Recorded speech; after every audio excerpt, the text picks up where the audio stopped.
जन पतरी कमरिया बा कइसन तू तो चलेलू डहरिया नागिन जैसन। नमस्कार दोस्तों, आज हम फिर भोजपुरी के सबसे हट के नया मैटर न्यू ट्रिक पे लेके आए बानी। अगर आप हमारे चैनल पर नए हो तो हमारे चैनल को लाइक सब्सक्राइब कीजिए और घंटी का बेल आइकन जरूर दबा दीजिएगा और दोस्तों के साथ शेयर करना ना भूलिएगा। और ये गाना कैसा लगा ये कमेंट में जरूर बता दीजिएगा।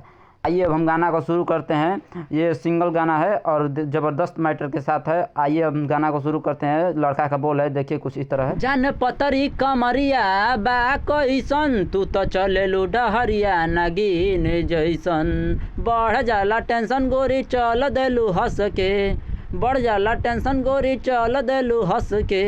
हो जाला मार गोरी चलेलू शहर में, हो जाला मार जान गाजीपुर शहर में। तो दोस्तों मुखड़ा को कैसा लगा ये कमेंट में जरूर बताइएगा। अगर आप हमारे चैनल पर नए हैं तो हमारे चैनल को लाइक सब्सक्राइब जरूर कर दीजिएगा और दोस्तों के साथ शेयर जरूर कीजिएगा। अब आइए हम अंतरा की तरफ चलते हैं। देखिए अंतरा कुछ इस तरह है।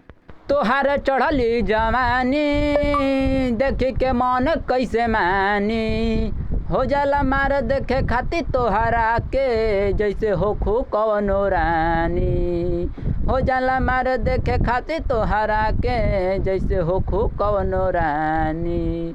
आवताड़ू रोजे रोजे सबके हो निद में, हो जाला मार जान चलेलू शहर में, हो जाला मार गोरी गाजीपुर शहर में। तो दोस्तों आपको गाना यह कैसा लगा या कमेंट में जरूर बताइएगा। अगर आप हमारे चैनल पर नए हो तो हमारे चैनल को लाइक सब्सक्राइब जरूर कर दीजिएगा। अगर आप इस गाना को गाना चाहते हैं तो आप इस गाना को गा सकते हैं। बिल्कुल न्यू और फ्री सॉन्ग है। बस आपसे ये कहना है कि राइटर कृष्णा और श्री राम विश्वकर्मा को रहने दीजिएगा। सिंगर के नाम की जगह पर हम दीपक लगा दिए हैं, वहाँ पे अपना नाम लगा सकते हैं।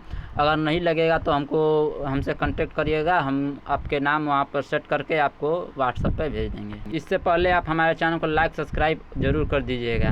अब आइए हम तीसरे अंतरा की तरफ चलते हैं। तीसरा अंतरा कुछ इस तरह है। देखी तोहरे आँखें काजल कृष्णा श्री राम भइले पागल। ओठवा गुलाबी कोमल देखे लाल लाल जी रहे दीपक राते जागल।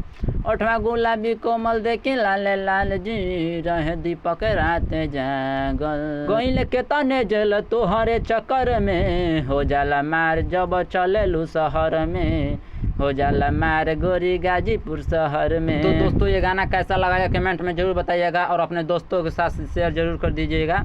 अगर आप इस गाना को गाना चाहते हैं तो बिल्कुल न्यू और फ्री सॉन्ग है, आप इस गाना को गा सकते हैं। और इस गाना को गाने से पहले आप इसका म्यूजिक बनवा लीजिएगा और इस गाना को रियाज कर लीजिएगा ताकि गाना अच्छा म्यूजिक के साथ बने। और चैनल को शेयर जरूर कर दीजिएगा। धन्यवाद।